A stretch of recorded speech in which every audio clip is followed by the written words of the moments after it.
Welcome back to Joe Stunner Boxing. I wanted to share a few thoughts on an undercard fight I saw involving a young Mexican prospect called Alberto Mora.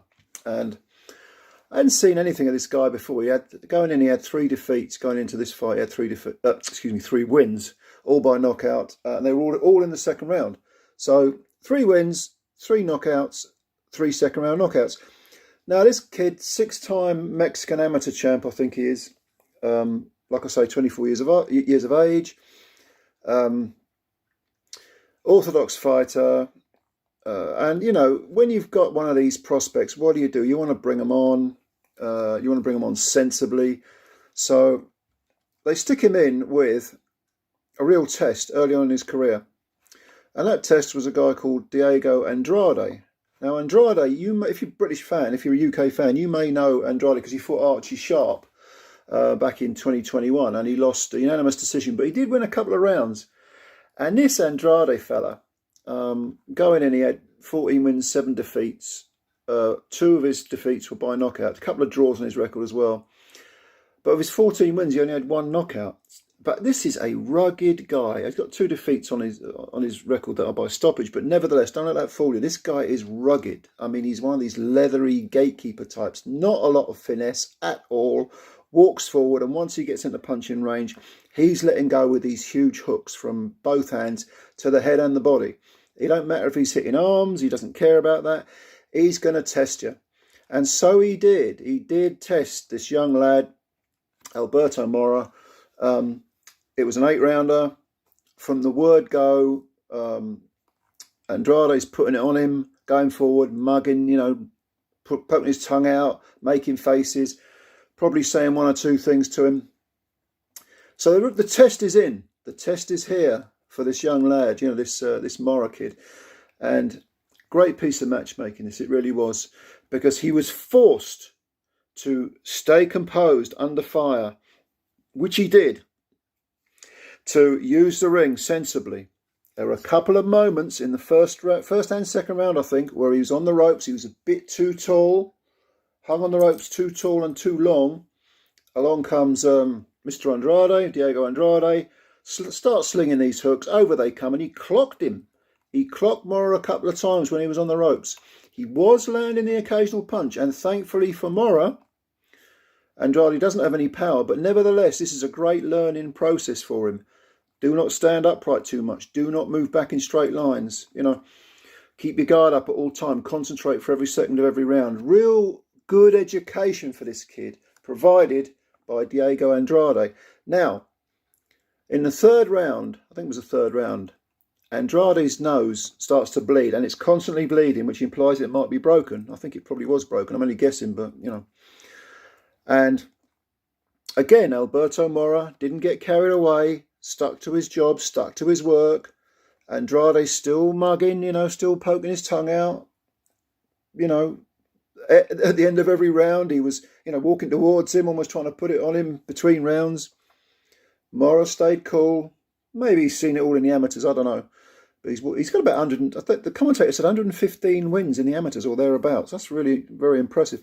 But he just walked back to his corner, stuck to his job, stayed nice and cool, and gradually started to really beat up Andrade. And he really put it on him, and I think it was the 5th and 6th round. And then in the 7th, it was more of the same. Don't get me wrong, Andrade's still there. He's still slinging punches, still trying to win. But in the 8th round, there was a breakthrough for Mora. He landed what looked like a really innocuous punch. I think it was a right hand to the rib area right here. And there was a slight delayed reaction, and then Andrade took a knee, and he was grimacing badly. Just shows you, sometimes you can be hit in what look like innocuous places by innocuous punches and still get seriously hurt. That's why some of these knockouts that don't look, they don't look like they were hard punches, but they catch you in the right place, and down you go.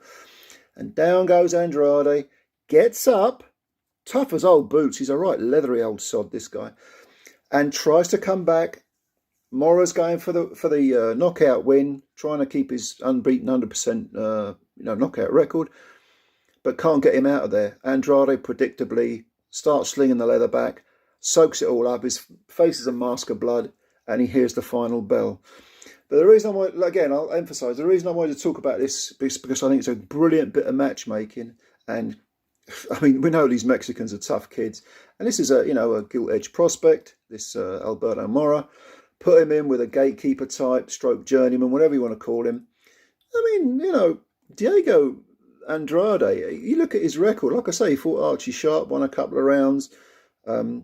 Last time out, he lost a unanimous 10-round decision to Luis Torres.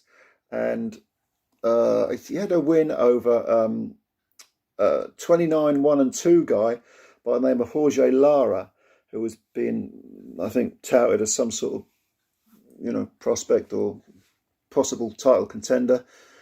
And Andrade won a split decision over him. I think that was about 2019 or something like that. So this guy's no mug. This guy is there to test these undefeated, terrific, you know, little prospects that are coming on, and separates the real ones from the fake ones. Very, very impressed. By the way, this was on DAZN, this fight. So, you know, it's a lightweight fight. Or was it super feather? Super feather or lightweight? I can't remember the weight. But go and have a look at it on DAZN if you've got DAZN. It's worth a look. Very good piece of matchmaking, and exactly the type of fight that any young prospect, any top prospect, genuine prospect, because some of them aren't. Some of them are turn out to be flops and fakes or whatever.